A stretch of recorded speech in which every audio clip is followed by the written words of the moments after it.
Mayor's Monday on WSAU.com. We're back in Stevens Point with Mayor Mike Wiza. Good morning. Good morning. How's it going? It's going pretty well. Wanted to touch base with you on a couple of topics. First, the new parking meters downtown and on the UWSP campus have been installed and they're in effect. I guess I wanted to know, in the first couple of days here, have there been any stumbling blocks? And I assume that there probably would have been. Well, they're kiosks, so they're not meters like in the traditional sense, not like the Cool Hand Luke style parking meters. They're kiosks, so they're electronic. They go by your license plate number, so they don't necessarily go by stalls. You don't have a numbered or assigned stall. You have an area that it covers. As a matter of fact, they just downloaded the app late last week, and it looks like the app should be functioning next week. Parking Passport, I believe is what it's called. That will allow you to pay through your mobile device or a tablet or a desktop. You can get it through the Play Store or the App Store. And it also takes credit cards or coins. There have been a few minor hiccups with one machine not taking coins, one alarm went off, but minor stuff that we're working through. The ones downtown are only for overnight parking, and I want to be very clear on that. It's for Lot 15 only, and only to allow overnight parking because there's been a demand. We've got a lot more people living downtown now. Of course, we've got a new hotel downtown. There's a demand for some overnight parking that's closer. We already have, there's over 2,000 parking spots available in the downtown area. Several of those lots are unrestricted, but they're a little bit further away from the downtown area, so you might have to walk a little further. Those are still free. There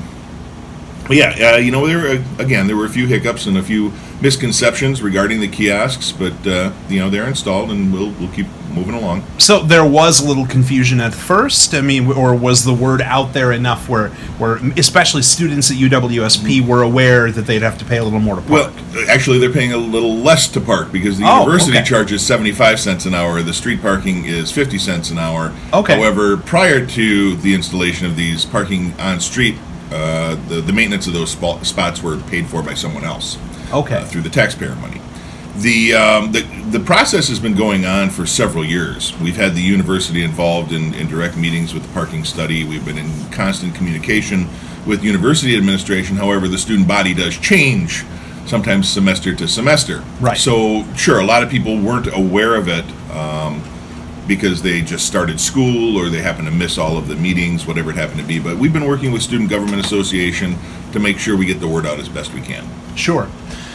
Moving on to something a little more harrowing, and that would be the situation we had with the Comfort Suites here in Stevens Point a little over a week ago, maybe a little longer than that. They almost had to close their business because of some mold that was found in a couple of their rooms, even as far back as last November, and there was some miscommunication, and the city almost shut them down because I guess as far as I understood it, they didn't quite communicate to you that the mold hadn't been properly taken care of. Well, yeah, and that's the thing.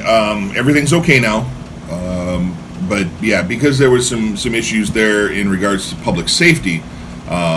We had provided notices, and at one point there was a 48-hour notice, and after that notice would have expired, we would have shut it down for human occupancy. However, the hotel contacted us. Everything's back on track. We're in good shape now. Now, if a hotel like that, especially in such a prominent place, on North Division Street, were to shut down because of that kind of concern, I mean, what kind of impact do you think that could have on the city as far as tourism and that sort of thing? There's a certain amount of rooms that hotel has, and Sarah at the Convention and Visitors Bureau tells us frequently that there's not enough rooms available in Stevens Point to handle some of the volume of conferences that we have or that we would like to attract. So more rooms is always better.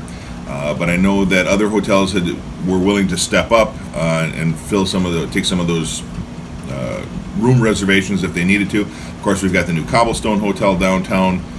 So the offsetting rooms would have been okay, but that doesn't make it any easier for the traveler.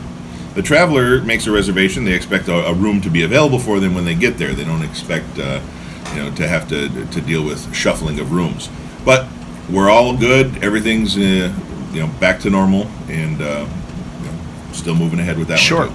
Speaking of shuffling of rooms, there's going to be a pretty big shuffling happening on the city level soon, and that would be the police department finally making the move over to Mid-State Technical College, or the old Mid-State Technical Right. College building, which that's been in the works for a couple of months now. I Yeah, think. it's been in the works for a long time. The PD has had outgrown their space and the usability of the space. They're currently in the basement of City Hall. They outgrew that a lot of years ago. Some would say decades, depending on who you ask. But we've been looking at that now. The former Mid-State building has been owned by the city even when Mid-State occupied it. So we're not taking any additional property off the taxes. We have a large area that works for the police department with some minor modifications, putting in additional security and some doors and other things like that. But for the most part, the council approved that at their last meeting, the move. And we're moving ahead with that. I know the chief has been working diligently with some of the vendors to try and get security implemented, make sure that the internet is functioning the way it's supposed to, so they can start moving things over. And I would expect at least partial occupancy by the end of the year. Now, I know that at some point there was discussion that city operations could actually move to that building as well, and you would kind of split the building maybe 2/3, 1/3, or half and half, that sort of thing. What is that still on the table? No. That is not on the table. No, that Okay. we evaluated a variety of options, and the council decided this several months ago that while it could have worked, it wouldn't have allowed us any room for growth whatsoever, and the council decided to take the option of City Hall moving over there off the table.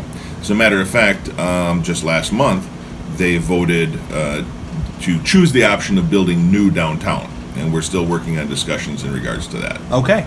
And the last question then would be regarding the new drug officer that the city of Stevens Point is going to hire. That money was approved, or rather the hiring was approved by the city council. There is a bit that has to come from the city, but I know there's a grant that Right. is taking up a large portion of that funding over the next 3 years. And Right. now you've got 3 years to figure out how you're going to fit it into the budget. Right. I guess that, I mean, the options for that are either you grow the tax base for Stevens Point, or we get new state policy, right? Right. That's really what it is. So, real briefly, it's a lot more complicated than this, but basically the state restricts our spending. How much additional money we can spend equal only to the net new growth of the city. So, if we have development that grows the value of the city by 1%, we can only increase our spending by 1%. Now, you and I both have budgets that we have to deal with at home. We know that the cost of things goes up. Employees, for example, get a 1.5% raise, but you can only increase spending 1%.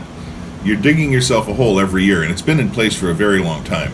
We have been experiencing some pretty decent growth in the city with new developments. We had the Skyward World headquarters, we have Cobblestone, we just had OSO announce their development, apartments for housing that is very much needed. Point of Beginnings is going to be creating their new headquarters. So we've recognized some of that growth, but it doesn't happen overnight either. So by approving the position, we're able to, approving the position contingent on that grant. The grant will pay for half of the position for 3 years, giving us 3 years to come up with the other half.